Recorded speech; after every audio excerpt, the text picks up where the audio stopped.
So how did you end up in New York? I moved out to New York actually to go to school. I got accepted into NYU into their music technology program, which is like engineering, music theory, and all that stuff. So that's what brought me out to New York. But really, I chose that school because I wanted to be in the city, man. I knew New York was the place if I wanted to do music. I didn't quite know what I wanted to do yet, but I knew that New York was going to be the place. I figured it out.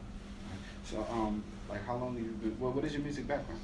Honestly, man, in high school, I used to, I played the drums when I was young, evolved into a DJ when I was in high school, used to do little, like, mixtapes and, a couple parties here and there. I never really got to an advanced level with it, but I just used to love, like, taking my favorite music and doing something to affect it. So whether that be scratching it or, blending it or whatever, it just made me feel good to have some participation in the music. And I knew I didn't want to rap, and, back then you had to either be a rapper, an artist, a DJ. You had to do something, so I chose to be a DJ.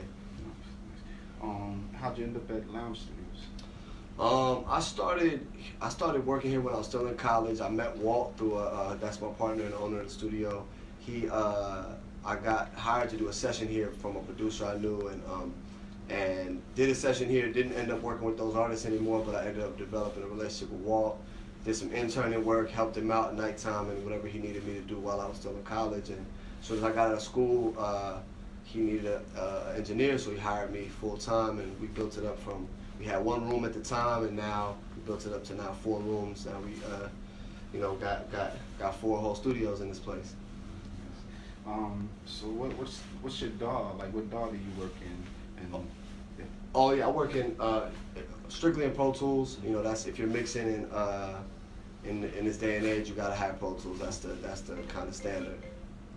But I do everything pretty much in the box, man. A lot of people don't think you can get that warm vintage analog sound in the box. I did Solange's last 2 albums and a lot of other great warm analog vibey music all inside the computer. So it's more about your approach rather than what gear you're using. Well, who was the first big artist you worked with? Oh man, I would say, I worked with some in the beginning. I would say the first big famous person I worked with that I was in the studio with was actually Slim from 112.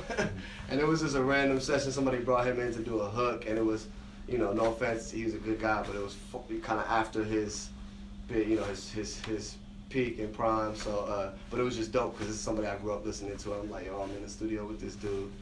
So that was early on. I was like my first year working here, but it was a dope experience. So, what do you like most about what you do? I just love being a part of the creative process. When I first started working on music, I thought I wanted to be a producer, and because I knew I didn't want to again be an artist or a singer or a rapper or anything like that, but I knew I wanted to be involved, and I didn't really love producing. I didn't love sitting down and making a beat from scratch, but I really loved to do was take a rough idea of an artist or a producer or anything and turn it into something polished and final and ready for the people. And so I really try to take a creative approach to mixing. I try to make it not just about what's there, but kind of what the best this song could be and bringing out those elements. So whether that's adding effects or chopping up the beat, or when you have hip hop songs, some of your favorite. I just finished working on the Hamilton mixtape, which was really dope. I got a chance to mix a song for Nas and Dave East and Manuel Miranda, who is a genius. It was dope to hear those 3 minds on one track, and I did a bunch of drops and chops in Lin-Manuel's verse, which, even though the listeners don't know, but that's part of what brings out his story. So you hear his story, but if I drop the snare out at this spot or if I drop the bass out at this spot, it's gonna make you pay attention to these words more than other spots. And little do people know that sometimes makes some of your favorite lines in songs your favorite lines. So that's always a joy to me, trying to find those little spots where I can improve the song and make it, in a creative way to make it into a great piece. How did you hook up with Solange? This is another random, man. That's how it works in this industry. It's always random. She came in to do a writing session. She was signed to EMI as a writer at the time, and she was signed. I think she was still signed to Interscope, but they brought her in to do a writing session, and I think this would be alright to say, but she decided not to write a song for somebody else. You know, you have a certain quota when you're having a publishing deal. She had she was supposed to write songs for some other artist, and she decided to do a cover version of a indie group called The Dirty Projectors. She did a cover version of Stillness is the Move. It was a hit from in the indie world, in the Brooklyn kind of indie scene, but she took it and flipped it and did it over the Erykah Badu Bag Lady beat. And so it was very soulful R&B version of this kind of quirky indie song. And it kind of, not only did it opened her up to this whole other audience of fans, but it also opened the indie band up to a whole other audience. So it kind of like combined these two worlds. She's a very eclectic kind of person, and so she loves these different types of music. So it was a great blend.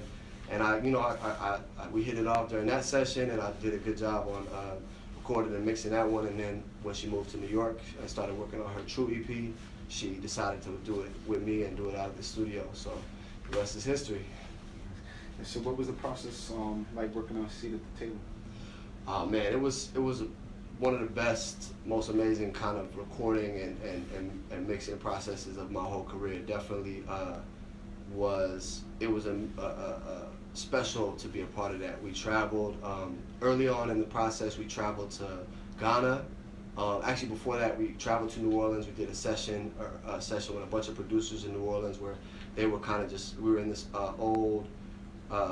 It was a church that was destroyed in Katrina and then bought and turned into a studio. So the live room is the church hall. Had this huge organ, and we had this huge space, but sounds beautiful. Had 10 producers kind of just doing ideas, and then Solange would come in and pick what she liked and say, no, you do this, now flip that over around like that, and then she would write songs on the spot. So even Don't You Wait For Me off that album was a complete freestyle. I remember the moment she walked into the room and they were all jamming, and she just picked up the mic and freestyled that whole song basically. Not, obviously some of the words were missing, but basically if I played you the demo, it was very close to what exists on the album. From there we went to Ghana, did some work in Ghana, went to Jamaica and did a bunch of work. And so it was just great to travel, and then the rest of the sessions, we did a bunch of sessions in some plantations out in rural Louisiana.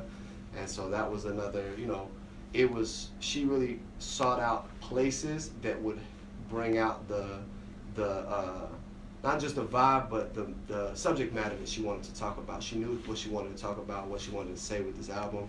And she sought out environments that would bring out that emotion. So even we did some recording. I think Weary, I believe the vocals for Weary were done in a church, which is on a plantation that they do tours of, and it's really one of the only plantations in Louisiana where they tell the story from the perspective of the enslaved people. Most plantations that you visit are they're like day trips for elementary schools, and they don't really talk about the real stuff. And this was one of the only ones that talks about it from the real perspective. And this church was a place where it was managed and run by the slaves, and a lot of slaves from different plantations would come and worship there back in those days, and then they have it now, as a museum. And so we were in there at nighttime recording vocals in this church, and it was just a very powerful experience.